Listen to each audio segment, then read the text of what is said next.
ரணில் விக்ரமசிங்கவினுடைய செயலாளர் சமன் எக்கநாயக்க கைது செய்யப்பட்டு விளக்கமறியலில் வைக்கப்பட்டிருக்கின்றார். அது மட்டுமில்லாமல் இன்று ரணில் விக்ரமசிங்க அவர்கள் நீதிமன்றத்தில் முன்னிலையாகி இருந்தார். என்ன நடந்தது இன்றைக்கு நீதிமன்றத்தில், இது சம்பந்தமாக விரிவாக விளக்கமாக இந்த காணொலியில் பார்க்க இருக்கின்றோம். அங்கால திருகோணமலையில் பார்த்தீங்கன்னு சொன்னால் பலாங்கொடை கசப்ப தேரர் அவருக்கான விளக்கமறியல் மேலும் நீடிக்கப்பட்டிருக்கிறது. அங்கே என்ன நடந்தது என்பது சம்பந்தமாகவும் பார்க்க இருக்கின்றோம்.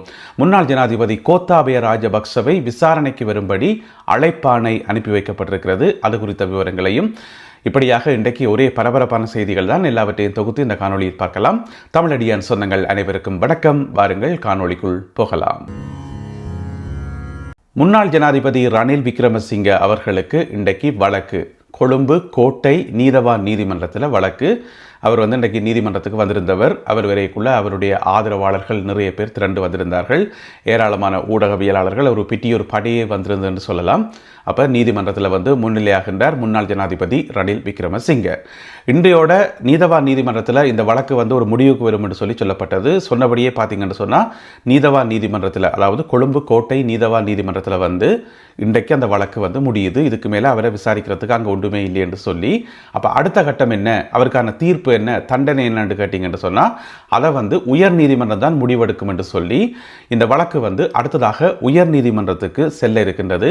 அப்போ இன்றைக்கு சட்டமா அதிபர் திணைக்களம் சார்பாக கலந்து கொண்ட மேலதிக சொலிசிட்டர் ஜெனரல் திலீப பீரிஸ் அவர்கள் இன்றைக்கு நீதிமன்றத்துக்கு சொல்லியிருக்கிறார், ரணில் விக்ரமசிங்க அவர்களுக்கு எதிரான இந்த வழக்கை இனி உயர் நீதிமன்றத்தில் நாங்கள் தாக்கல் செய்ய போகிறோம். குற்றப்பத்திரிகை தாக்கல் செய்ய போகிறோம். விசாரணைகள் எல்லாமே முடிஞ்சது. கேட்க வேண்டிய கேள்விகள், எடுக்க வேண்டிய தரவுகள், எல்லா விதமான டாக்குமெண்ட்ஸ், ஆதாரங்கள், ஆவணங்கள் எல்லாமே எடுத்துட்டோம்.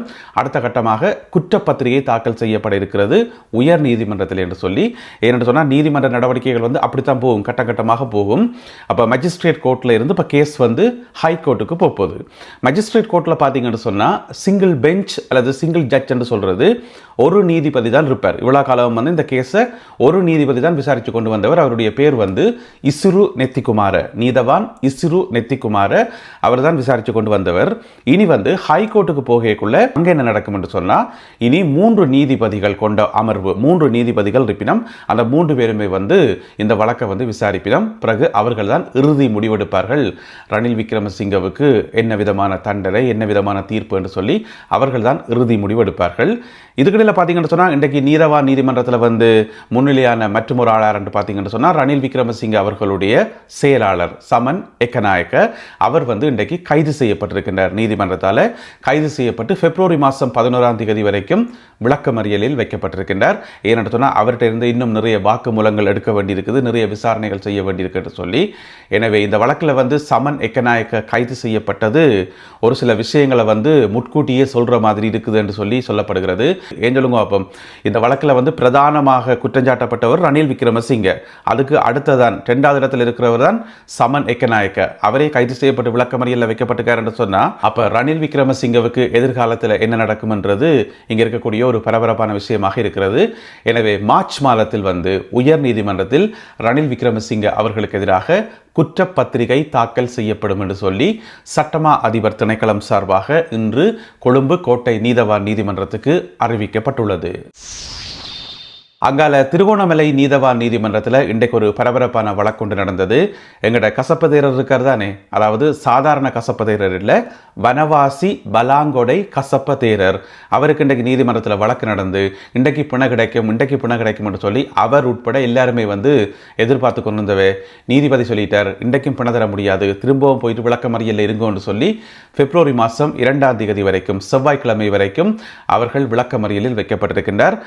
கசப்பதேரர் உட்பட 4 தேரர்கள், அதுக்கு பிறகு இன்னும் ஒரு 6 பேர், மொத்தம் 10 பேர் தேவையில்லாமல் ஒரு புத்தர் சிலையை கொண்டு வைக்க போய், அடாத்து வேலை பார்க்க போய், போலீஸ்காரருக்கு கன்னத்தை பொத்தி அடிக்க போய், இப்படியான தேவையில்லாத வேலைகள், அதாவது பழைய நினைப்பில் அந்த காலத்தில் அவை நினைச்சுக்கொண்டு நம்மளோட நாட்டில் கோத்தாபய ராஜபக்ச தான் ஜனாதிபதி, ரணில் விக்ரமசிங்க தான் ஜனாதிபதி, மைத்ரிபால சிறிசேன தான் ஜனாதிபதி, எனவே நாங்கள் எங்களுடைய இஷ்டத்துக்கு ஆடுவோம் என்று சொல்லி ஆடி அவைக்கு அப்டேட்டே இல்லை.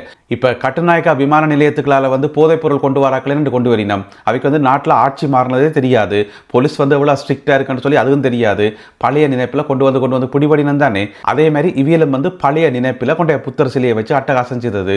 சொல்லுவினம் இந்த நினைப்பு தான் பிழைப்ப கெடுக்கிறேன் சொல்லி அது இவைக்கு தான் பொருந்தும், இந்த 10 பேருக்கு தான் பொருந்தும். எனவே இன்றைக்கு வந்து தொடர்ந்தும் விளக்கமறியல் நீடிக்கப்பட்டிருக்கிறது பிப்ரவரி மாதம் 2ஆம் தேதி வரை. உயர் நீதிமன்றத்தில் நடந்த இன்னும் ஒரு பரபரப்பான வழக்கொண்டு இன்றைக்கு நடந்தது. என்ன நடந்ததுன்னு சொன்னா, இந்த வழக்கினுடைய பிரதான எதிராளி யாருன்னு பார்த்தீங்கன்னு சொன்னா முன்னாள் ஜனாதிபதி கோட்டாபய ராஜபக்ஷ. என்ன வழக்குன்னு கேட்டீங்கன்னு சொன்னா, அறகலைய போராட்டம் நடந்தது தானே, அதாவது 2022ஆம் ஆண்டு மே மாதம் 9ஆம் தேதி அந்த அறகலைய போராட்டத்தில் அன்றைக்கு 9ஆம் தேதி வந்து நிறைய முன்னாள் அமைச்சர்மார்களுடைய வீடுகள், முன்னாள் பாராளுமன்ற உறுப்பினர்களுடைய வீடுகள் எல்லாம் வந்து தீக்கிரையாக்கப்பட்டது, சொத்துக்கள் எல்லாம் நாசமாக்கப்பட்டது சொல்லி எல்லாருக்கும் வந்து காசு அள்ளி கொடுத்தது.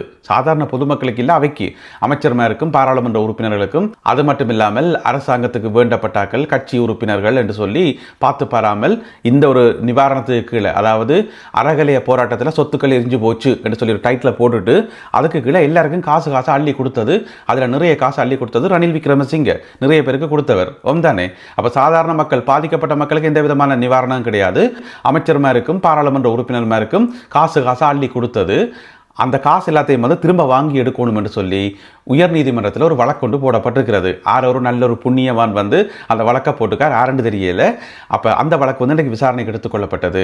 அப்போ இன்றைக்கு உயர் நீதிமன்றத்தில் வந்து என்ன சொல்லப்பட்டிருக்குன்னு சொன்னால், இந்த சட்டத்தரணிகள் இருப்பினும் தானே, வழக்கு போட்ட தரப்பினுடைய சட்டத்தரணிகள் அவைக்கு வந்து சொல்லப்பட்டது, உங்களுடைய எதிராளிகள் இருக்கிறது தானே, எல்லாருக்கும் வந்து கூப்பிடுங்க, ஆக்களுக்கு வந்து அழைப்பானையே அனுப்புங்கன்னு சொல்லி நீதிமன்றம் இன்றைக்கு சொல்லிட்டுது.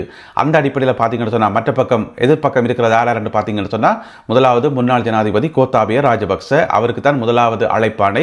எனவே அவர் மிக விரைவில் நீதிமன்றத்தில் வந்து தன்னுடைய விளக்கத்தை வந்து சொல்லணும். அவர் மட்டும் இல்லாமல் இன்னும் நிறைய பேர் இருக்கணும். அப்போதைய பாதுகாப்பு செயலாளராக இருந்தவர் மேஜர் ஜெனரல் கமால் குணரத்ன, அவருக்கு வந்து அழைப்பாணை அனுப்பி வைக்கப்பட்டிருக்கிறது. அப்போதைய பொலிஸ்மா அதிபராக இருந்தவர் சிடி விக்ரமரத்ன, அவருக்கும் அழைப்பாணை. முன்னாள் கடற்படை தளபதியாக இருந்த நிசாந்த உலுகே தென்ன, அவருக்கும் அழைப்பாணை. அதே போல முன்னாள் பொதுமக்கள் பாதுகாப்பு அமைச்சர்களாக இருந்த 2 பேர், ஒரு ஆளுடைய பேர் வந்து பிரசன்ன ரணதுங்க, மற்றவர் வந்து டிரான் அலஸ், 2 பேருக்குமே வந்து அழைப்பாணை அனுப்பப்பட்டிருக்கிறது. இவர்கள் உட்பட இன்னும் ஒரு சில ஆட்களுக்கு வந்து அழைப்பாணை அனுப்பி வைக்கப்பட்டிருக்கிறது. எனவே இவர்கள் எல்லோரும் வந்து மிக விரைவில் உயர் நீதிமன்றத்தில் வந்து வழக்கு விசாரணைக்கு வரணும் என்று சொல்லி இப்பொழுது அழைப்பாணை அனுப்பி வைக்கப்பட்டிருக்கிறது. என்ன பிரச்சனை என்று சொன்னால், இந்த வழக்கும் ஒரு முக்கியமான வழக்காக, பரபரப்பான வழக்காக இருக்கும். ஆனால் நீதிமன்ற வழக்குகளை பொறுத்த வரைக்கும் அது எந்த வழக்காக இருந்தாலும் நாங்கள் எதிர்பார்க்கிற வேகத்தில் நடக்காது. அதுதான் மறக்க முடியாத உண்மை. ஸ்லோவாக கட்டங்கட்டமாக அந்த ஒரு வேகத்தில் தான் நடந்துட்டு இருக்கும். என்ற நிறைய ப்ரொசீஜர்ஸ் இருக்கு தானே. இப்போ நீதிமன்றத்தினுடைய தீர்ப்பில் அந்த வழக்கில் வந்து ஒரு சொல்லு கூட பிழையாக இருந்துடக்கூடாதுன்றதில் கவனமாக இருப்பினோம். அதனால தான் நீதிமன்ற வழக்குகள் வந்து எப்போவுமே மெதுவாக நகர்றது. கடந்த காலங்களில் பார்த்தீங்கன்னு சொன்னால் நீதிமன்றத்துக்கு வராத வழக்குகள் எத்தனையோ இருந்தது. எல்லா வழக்குகளும் தூக்கி ஓரமாக போட்டுட்டு பேசாமல் இருந்தவே. அதை விட இது பரவாயில்லை தானே. யாழ்ப்பாணம் சாவச்சேரியில் இன்று காலை நடைபெற்ற மற்றொரு பரபரப்பான சம்பவம். அங்கே இருக்கக்கூடிய ஒரு இராணுவ முகாமில், அதாவது தம்பு தோட்டம் என்று சொல்லப்படுற இடத்துல ஆர்மி கேம்ப் ஒன்று இருக்குது. 523வது படையணியினுடைய ஆர்மி கேம்ப். அங்கே இருக்கக்கூடிய ஒரு சிப்பாய் தனக்கு தானே சுட்டிருக்கார். இன்றைக்கு காலமே 6 மணிக்கு தன்னுடைய துப்பாக்கியை எடுத்து தனக்கு தானே சுட்டிருக்கார் வயிற்று பகுதியில். அதால் வந்து படுகாயமடைந்து மருத்துவமனையில் அனுமதிக்கப்பட்டிருக்கிறார். ஆரம்பத்தில் வந்து சாவச்சேரி மருத்துவமனைக்கு கொண்டு செல்லப்பட்டவர், பிறகு மேலதிக சிகிச்சைக்காக யாழ் போதனா வைத்தியசாலையில் அனுமதிக்கப்பட்டிருக்கின்றார். இந்த இராணுவ சிப்பாய்க்கு வந்து 32 வயசு என்று சொல்லப்படுகிறது. குருநாகல் பகுதியைச் சேர்ந்தவராம். HMWP பண்டார என்று சொல்லப்படுகிறது. என்ன பிரச்சனை தெரியல, காலங்காத்தால் எடுத்து தனக்கு தானே சுற்றிருக்கிறார். இதற்கான காரணம் என்னென்று சொல்லி இன்னும் தகவல் வெளிவரையில. இது சம்பந்தமான விசாரணைகள் நடத்தப்படுகின்றன.